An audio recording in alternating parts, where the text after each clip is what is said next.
अच्छा भैया आयुर्वास के बीच में एगो बड़ी ही पुरान सोहर सुना रहल बनी जौन हमनी के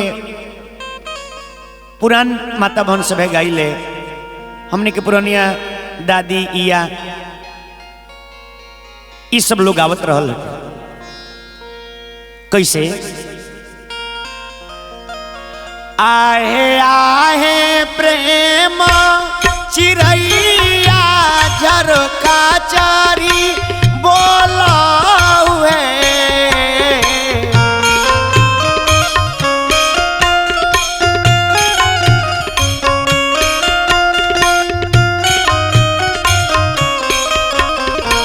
आहे आहे प्रेम चिरैया झरका चारी बोला है।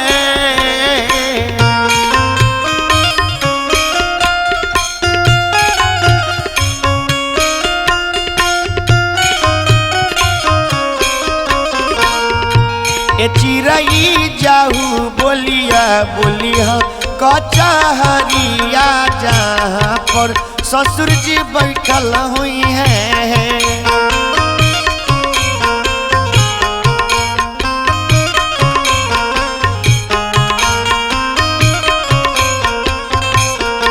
ए चिरई जाहू बोलिया बोलिया कचहरिया जहाँ पे ससुर बैठल बानी है।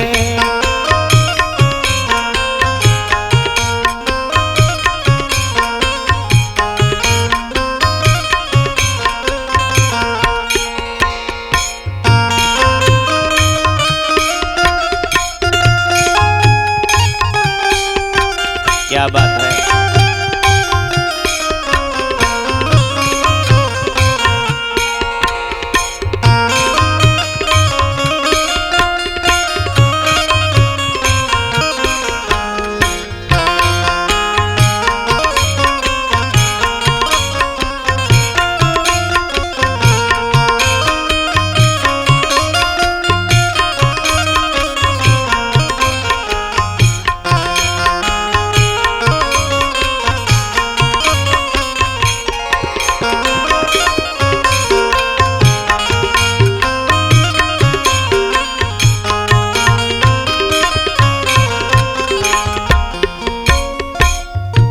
उस समय के बात हो जौन घरी घरे के बाना अब बबुआ हो गई बारे तब बबुआ के माई है चिड़ई के बोला के खबर भेजवावत तरी।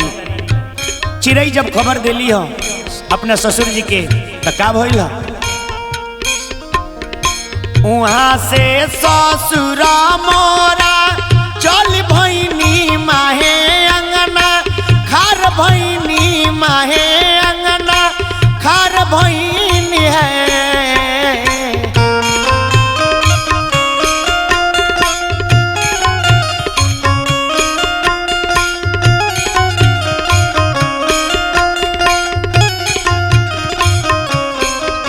वहाँ से ससुरा मोरा चल भैनी माहे अंगना खार भैनी माहे अंगना खार भैनी है। सुनो ए बहुआ कवन बरत तू कैलू होरिलम इतना सुंदर बार है।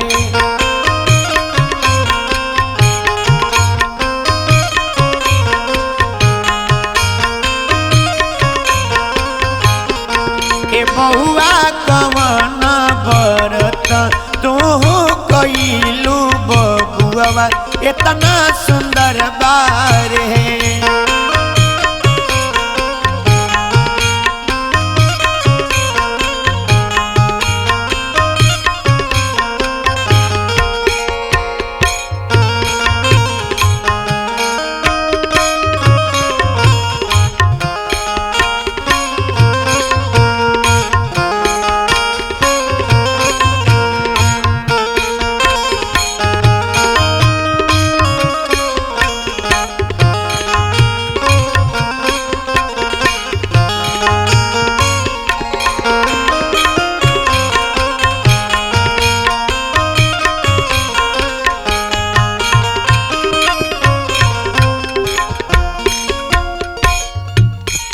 देखिए जब ससुर जी इतना सवाल अपना पतोहू से कहनी है, अपना बहू से कहनी है, तब बबुआ के माता जी जवाब देता नहीं। कैसे कहता नहीं,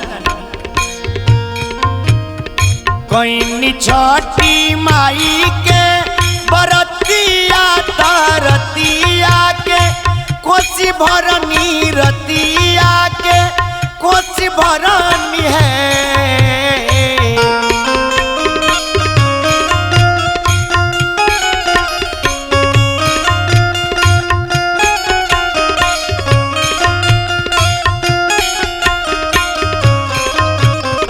कहनी छठी माई के बरतिया तरतिया के कोसी भरनी रतिया के कोसी भरनी है।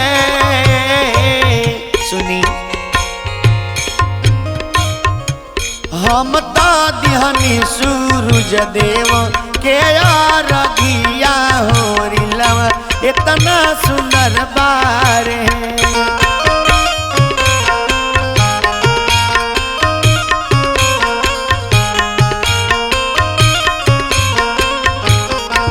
हम तो दिहनी सूरज देव के रघिया बबुआ इतना सुंदर बार है।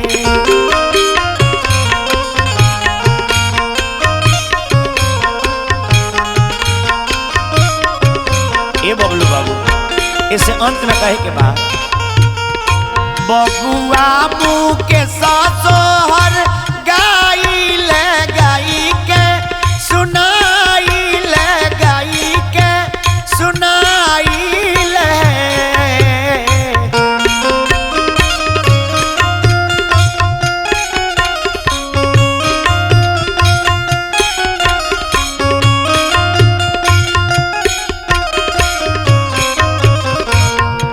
ए ललना जुगे जुगे बा